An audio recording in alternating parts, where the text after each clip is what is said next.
Nhà mình biết sao ấy là biết đây. Nhà mình biết sao thì ta Sáng trong đây bà mày. Em trai trong đây con hoa. Ăn ngủ trong đây thầy giáo hồng. À không, trong đây thầy. Quay xuống ấy. Nhà mình biết sao thì không ai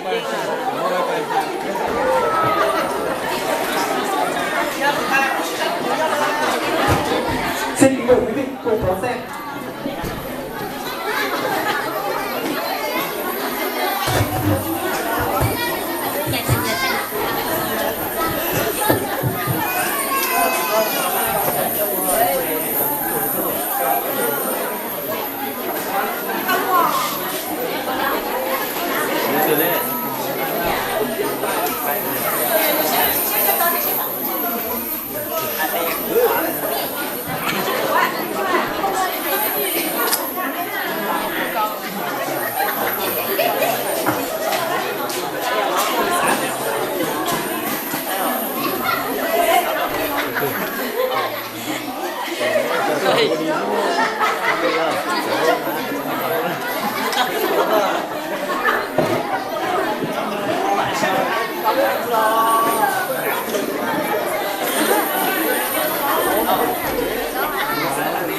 Vào một buổi sáng sớm, khi ông của đang ngủ, bà mày đang làm cơ lượng.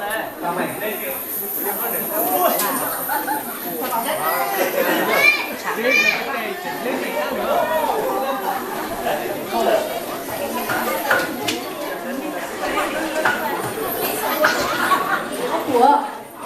Ông Phúa, ông dậy ăn sáng để còn đi làm.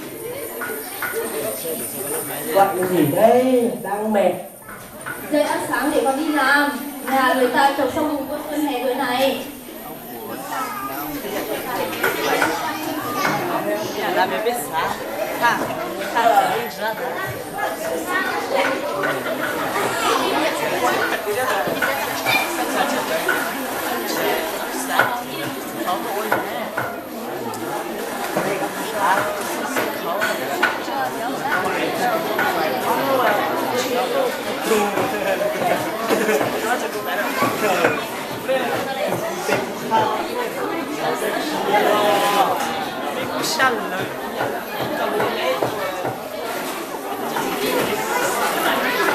Ôi, hello.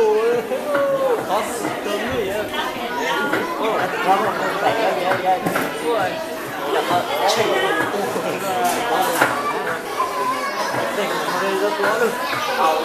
lúc mẹ có đi chặt. Ôi dạ.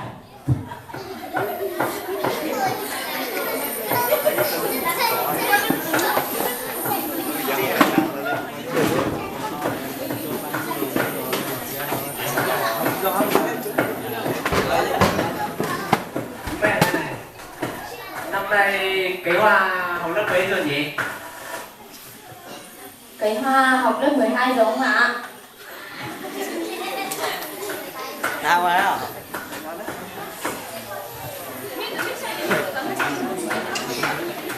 Thế à? Nhà mình chả có ai đi làm. Ba bảo nó về làm nước, không đi học nữa. Ông này buồn cười nhỉ. Cái Hoa đang học rất tốt mà, đang nghiêng đang lành, lại bảo học về làm nương, làm ruộng. Ông bị dởm ạ. Hai cái bà này, bà thử nghĩ xem, dùng nước nhà mình nhờ thứ kia là mãi chả xong. Trâu bò chả ai nuôi, theo làm cái gì? Thì tôi cũng biết là vậy đấy. Nhưng mà ông cứ để nó học tốt năm nay đã.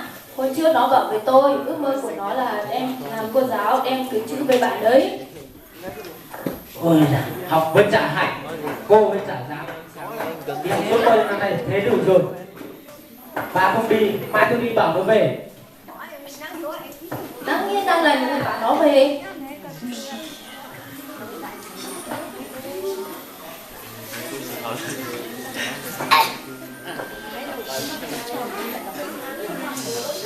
Sân dụng này cái gì? Có mấy cái gì kia? Có hỏi là chả có gì.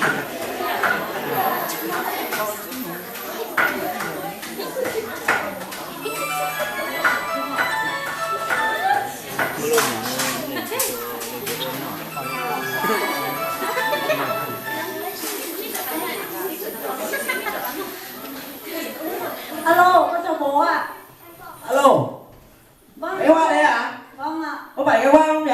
Vâng là con ạ. Có phải con có chuyện gì không ạ? Mẹ mày ốm nặng, mày phải về. Mẹ ốm thế nào ạ? Mày về rồi biết. Vâng, để con lên xin phép thầy giáo đã. Không xin phép thế. Thầy giáo quan trọng hay là hơn là mẹ mày quan trọng hơn? Vâng ạ.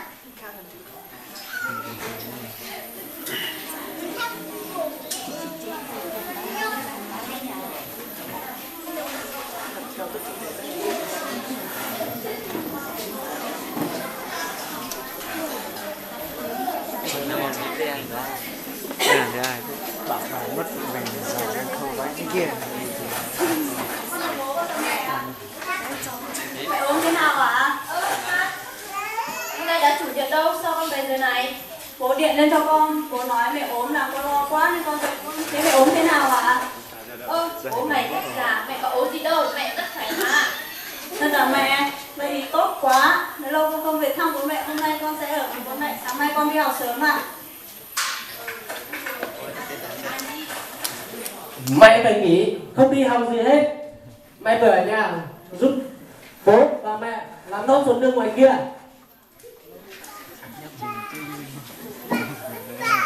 Bố, nhưng mà con đang còn học lắm. Con sắp tốt nghiệp rồi. Tháng 6 này con ra trường. Học hành cái gì? Cái điện số thì vứt đi rồi. Hôm nay tao đến xong thường thầy báo, nó bảo 1 tháng nữa là ngày đẹp. Tao sẽ lên trồng cho mày, mày đến nào? Bố, sao bố lại nói thế ạ? Con là con gái của bố, bố mẹ sinh ra con, bố mẹ phải cho con đi học và thương yêu con chứ. Với lại con vẫn chưa được tuổi để kết hôn đâu ạ. Mẹ nói bố giúp con một câu đi ạ. Hoa nói lời đúng đấy ông ạ. Ruộng nương thì có ở đó mãi, con đường học hành của nó mới là con đường tương lai sáng lạn nhất. Với lại năm nay nó mới 17 tuổi, chưa đủ tuổi để chồng đâu. Ông nghĩ lại xem.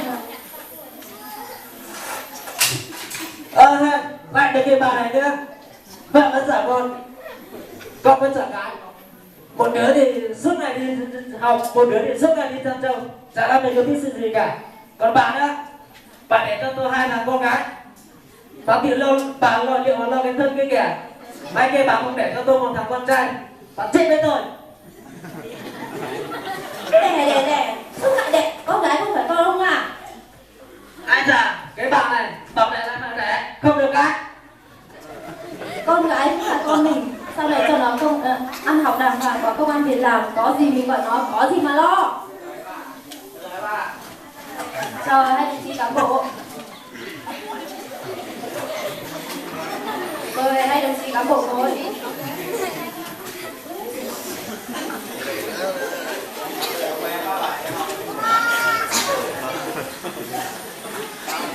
Rồi, hai đồng chí nước.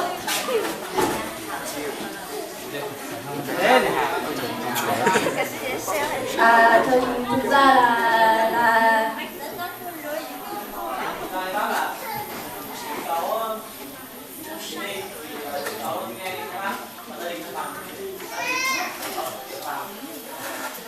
Đi đi.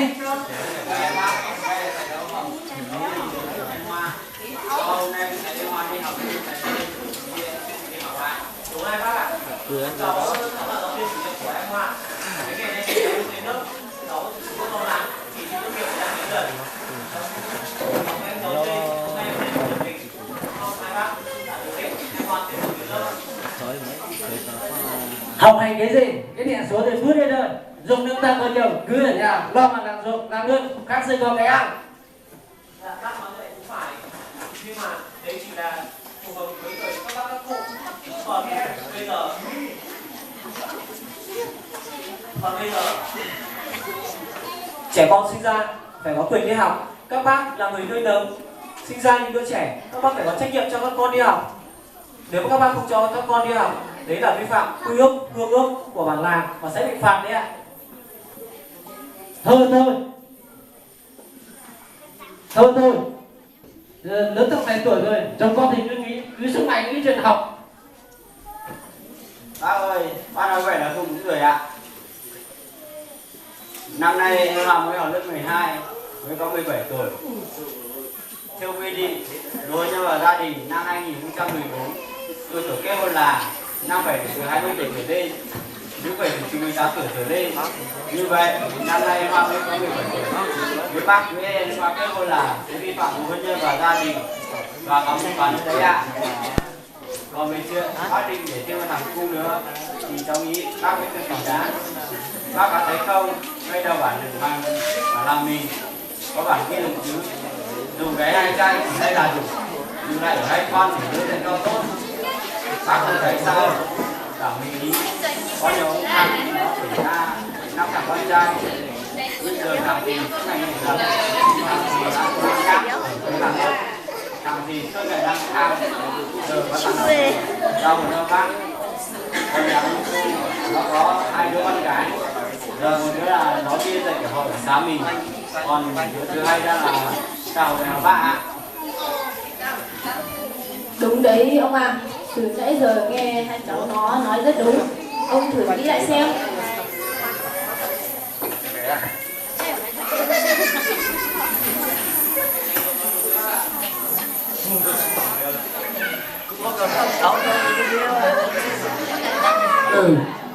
Đúng nghe có cán bộ nói cùng quản lý được, tao sẽ để con Hoa tiếp tục đi học và tao cũng sẽ không bắt nó lên trường sớm và tao cũng sẽ không sinh con thứ ba.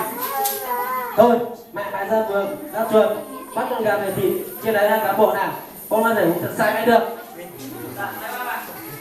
Hôm nay hai bác tạo điều kiện cho em Hoa tiếp tục đến lớp là chúng cháu mừng lắm rồi.